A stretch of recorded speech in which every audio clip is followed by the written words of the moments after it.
Opo po kayo.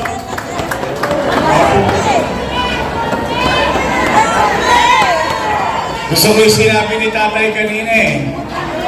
Mauna na eh. Buta na eh. Hi! Hello! Ising pa ba kayo? Uy, nako, taas ka kamay, taas ka kamay, taas ka.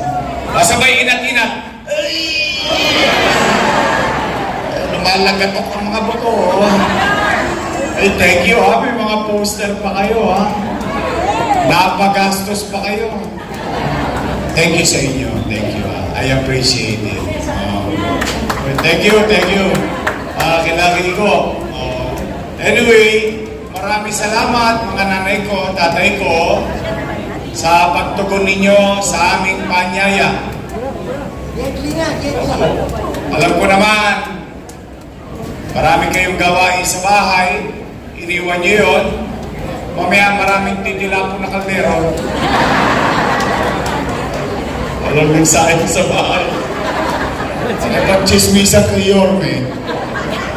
Pero, tay, mga lolo't lola ko, dyan sa Kodli, pumanatag naman kayo. Hindi naman namin kayo pang-uwiin ng konsumido.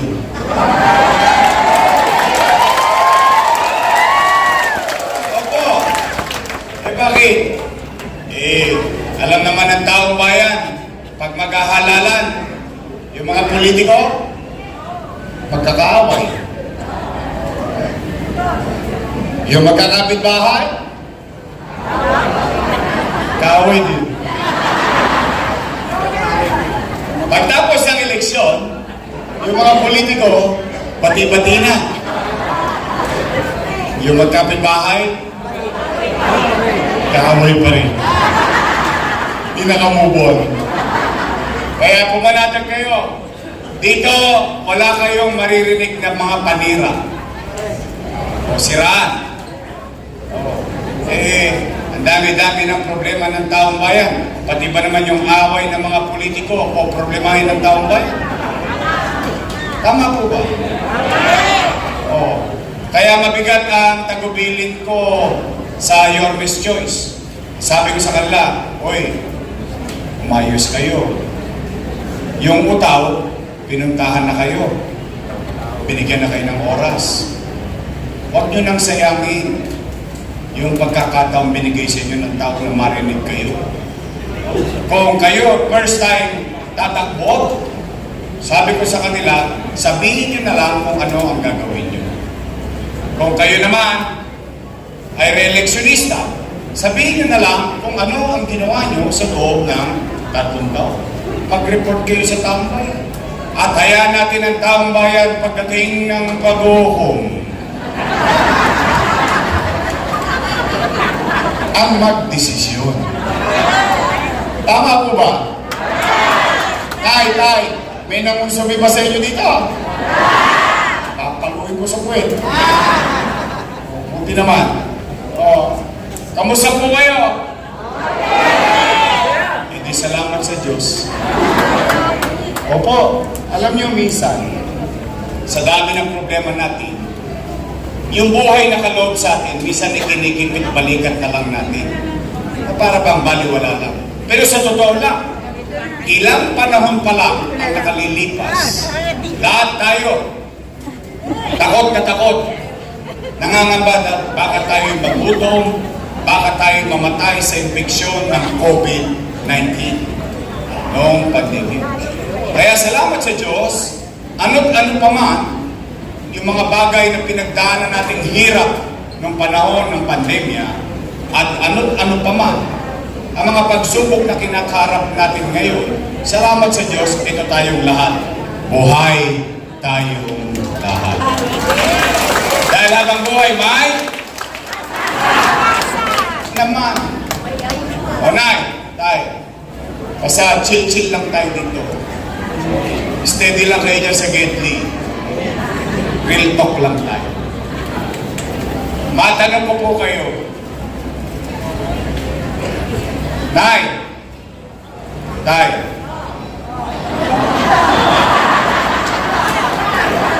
Alive na alive to mga. Yan ang gusto ko sa inyo.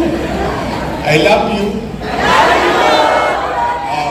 Hindi, gusto ko lang kayong tanungin.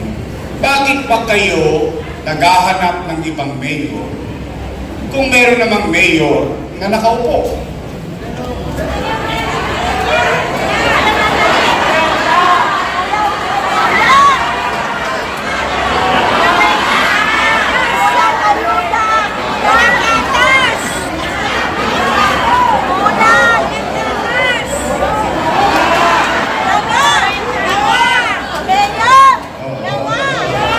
Easy, easy, easy.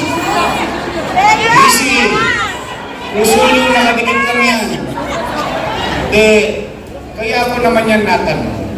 Siyempre, nangangamba din ako. Bakit? Dahil yung mga nangaupo, mga alaga ko po niya.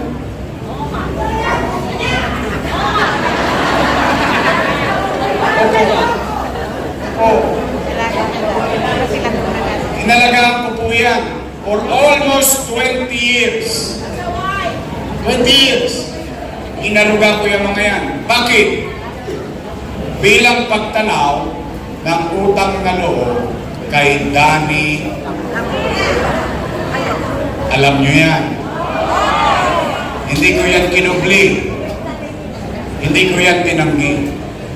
Bilang pagtanaw ng utang na loob. At tayo, hindi lang mga batang Maynila, tayong mga Pilipino, isa sa itinatangos ng ilong natin o ipinagyayabang natin sa buong mundo na kaugalian, tayong mga Pilipino ay marunong tumanaw ng at ang utang na loob ay walang katapusang bayaran. Tama po ba? O bilang pagtanaw ng utang na loob kay Boss Danny, inalagaan ko yung mga anak niya. Tingnan natin kung totoo ba. Una, Philip Lacuna.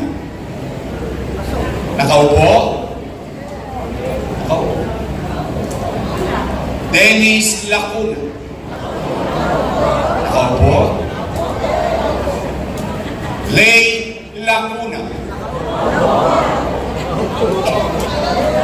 Asawa ni ate.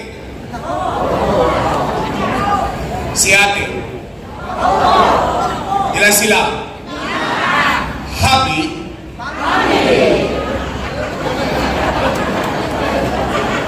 Masaya ako. Masaya ako na yung hindi na pagtagumpayan ni Boss Danny sa tulong nating lahat na pagtagumpayan ng kanyang mga anak. Ngayon, kung sila ay naging mabuti sa kanilang tungkulin sa taong bayan o hindi, ay hindi naman ako para humusga. Taong bayan ang maghuhusga niya. Tama ba? Tingnan po ninyo. Bilang pagtanaw ng utang, maghanap po kayo. Kahit isa lang. Kahit isa lang. Na dumagoso sa City Hall. Bakit? Bakit wala? Kasi inuna ko muna yung mga anak ni Boss Danny at isinantabi ko yung mga anak ko. Na, Yorme, tatanaw ka pa ba ng utang na loob? Sagot, opo. Bakit? Pilipino ko. Ganon talaga tayong mga Pilipino. Kaya lamang, meron lang akong pakiusap. Baka naman kung po pwede, sa ibang bagay na lang ako tumanaw ng utang na loob. Bakit po? May utang na loob din naman ako sa taong bayan eh.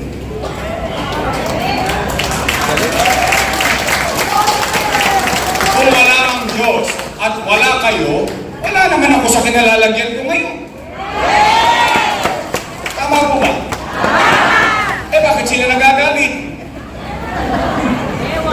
Masama naman ba dinggin ko yung panawagan ng taong bayan?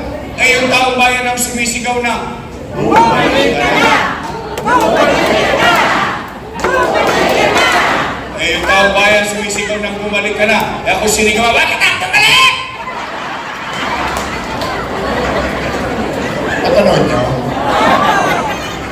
Napanood ko din eh. Nagulat ako eh. Para ba akong asawang minaleta, damit ko tinagi sa pintuan, huwag ka nang bumalik! Bakit sila natatakot? Bakit sila namangamba? Hindi naman sila may-ari ng pwesto na yan. Pag-aari yan ng taong bayan. At ang katotohanan ng buhay, empleyado lang kami ng mamamayan. At ang kontrata namin ay 3 years. After 3 years, expire. Tapos babalik ka sa taong bayan. Mag-uulat ka, magre-report ka, magpaparenew ka ng kontrata. O, pag sinabi ng taong bayan, approve, another 3 years. Tama mali? At ang katotohanan din ng buhay, kapag ikaw'y naging mabisa sa iyong tungkulin, sa iyong mamayan, sa mamamayan, ipopromote ka pa ng taong bayan sa mataas na pwesto. Tingnan po ninyo ha, tingnan nyo sa akin. Ako'y nagsimula 23 anyos. May asin pa ako. Ito na. Eh ngayon, medyo... Tayo, magkapuhanan na tayo. Oh, kidding aside, anong ginawa sa akin sa tundo? Ginawa ko kusiha. Kusiha. Kusiha. 9 years. Finish or not finish, pass your finger. Tapos, anong ginawa ninyo sa akin? Sa District 1, 2, 3, 4, and 6, 5, and 6, ginawa ninyo akong Vice Mayor. Vice Mayor. Vice Mayor. 9 years. Finish or not finish, pass your finger. At ginawa ninyo akong Mayor. Eh, nagagalit. Noong araw, kapuri-puri ako sa kanila. Lahat ng papuri, tinatamasa ko sa mga bibig nila. Galit talaga si Mama. Nakakalungkot lang talaga na. Totoo naman eh. Alam naman ang mga taga-Maynila yun eh. Papuri dito, papuri ron, papuri ron, papuri. Hindi ho ba? Hindi nagagalit. O, tanong nyo, bakit naman ako hindi magdaramdam? Eh, ang buong akala ko, hindi ko alam kung akala nyo rin, na kung ano yung nasimulan ko, itutuloy na lang nila. Kaya nga natin sila binoto eh. Tama mali? Iwawaglit ako na wala binababago na. O, tingnan po ninyo ha. Anong unang binago? Partikular na sa senior citizen. Pag-uusapan natin yan. Nay, tay.